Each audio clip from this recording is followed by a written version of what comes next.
Now we're going to talk about straight up proofs when it comes to geometry, and we're specifically dealing with two-dimensional geometry. Okay. Now this is the problem laid out in point form. The first thing they're giving you is B is the midpoint of AC, C is the midpoint of BD, D is the midpoint of AE, CE, the length CE is given as Q, and they want us to prove that AE is equal to 5Q over 3. Now when you read this in one shot, it's crazy, it's chaos. There's letters everywhere. So what you do, the way you want to do, the way you approach solving proofs or doing proofs is you read the question once just to understand what's coming at you, just to get an idea of what is coming at you.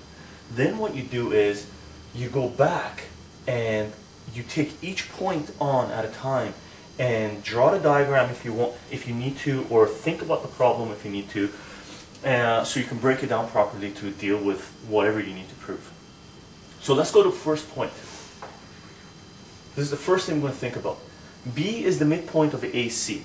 Now I've done this problem once before with just solving for it in problem form, but I'm going to do it again, going through all the steps to lay out the problem again. Okay. So B is the midpoint of AC. So what we're going to do is we're going to draw this. We need the line AC, and we've got to put B as the midpoint. So we're going to go A and C, and B is the midpoint of AC. So we're going to pop this thing down right in the middle. Now there's our line AC with B as the midpoint. Now when they say B is the midpoint, they mean that B breaks this line in two equal parts. So this guy equals this guy. And what you should do whenever you're doing proofs or whenever you're doing problems is use symbols to remind yourself what each part that you've already figured out is. So right away, visually, we can see that this line equals this line. We don't have to continuously go back to the problem to try to figure out what equals what. So make marks according to what you like, the type of marks you like, to say what line equals what. Ticks are an easy way to do it. If you have two different types of lines, use double ticks. Okay? So this line equals this line, we dealt with this point. Then we're going to go down to this one. C is the midpoint of BD. We have C, we got B, we don't have a D. So C is the midpoint of BD. So D's got to be over here. And if this is the midpoint of these two guys, then this guy equals this guy, which means it equals this guy. So right away you got three additional pieces of information by just going through two lines. D is the midpoint of BE. We have a D, we got a B, we don't have an E, so E's got to be way over there. So D is the midpoint of BE. So E's got to be here. Right? Now, if D is the midpoint of BE, now don't worry about if these things aren't proportional. What you know is that this guy is the midpoint between this guy and that guy. So what you do is you go, okay, this guy is equal to this guy. So we've dealt with this guy as well. Now this is a piece of information they're giving us. CE is equal to Q. Now where is CE? CE is equal to Q.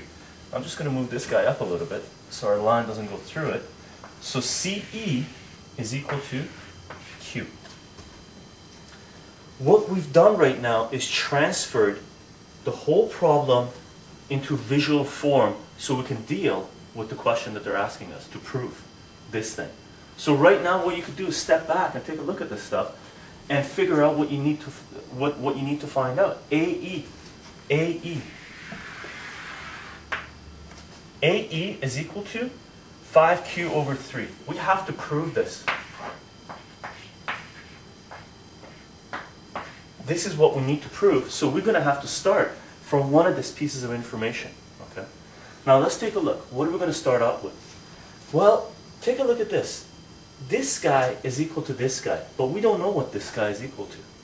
So what we can do is, from this relationship, figure out what DE is equal to. Now if this is equal to this, then this length is equal to this length. And if we break this guy in two, put our own midpoint in there, you can call it W or anything you want. Okay. then you know this length must be equal to this guy, and that length must be equal to that guy, and they're all equal, so you can just go tick, tick. So what you can do is say, breaking this down, write out your own proofs. Now, what you should be doing when you're breaking this stuff down is writing down the points. Now, AB, now this is what you will write down as your solution. AB is equal to BC is equal to CD because of the midpoint property. Midpoint property.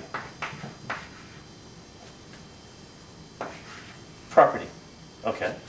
Now these are the types of things that you're going to get marks for when you do the proofs. Okay. So that's your first point. This is your actual solution. Your actual proof that this guy is equal to this guy is equal to this guy because of the midpoint properties that we figured out in here. What we have here, we can say dW, you can introduce your own variables if you like. dW is equal to WE, so dW is equal to WE, which is equal to all of those guys above, AB, BC, and CD. And again, this relationship is the midpoint property.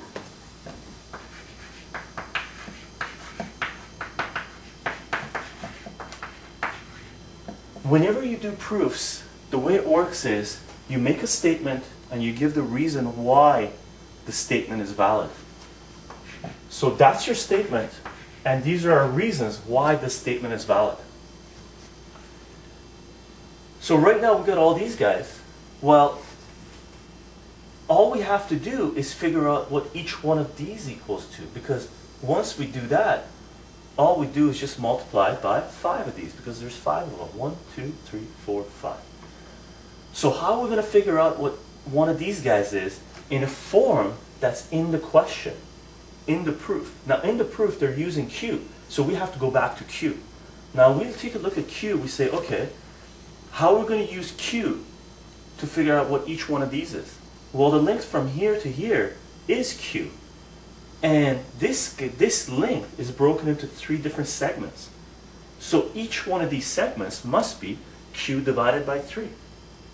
So what you can do is say CD is equal to DW is equal to WE, which equals Q over 3. Okay? What you can say for this is given. Given and the midpoint property. Because you use the information that they gave you, and you use the information that the midpoint property relationship you use to figure out what each one of these segments was, or what they equal to each other. Okay? So now you have what each one of these is. And since each one of these is the same, then the length from AE, the length AE must be equal to 1, 2, 3, 4, 5 of these things, Q over 3 multiplied together. So AE is equal to 5 times Q over 3. Therefore, AE is equal to 5Q over 3. And that's your proof. That's the simplest proof you can go through.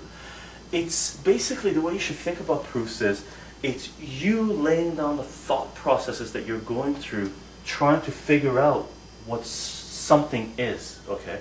So it's basically laying out what your thoughts are.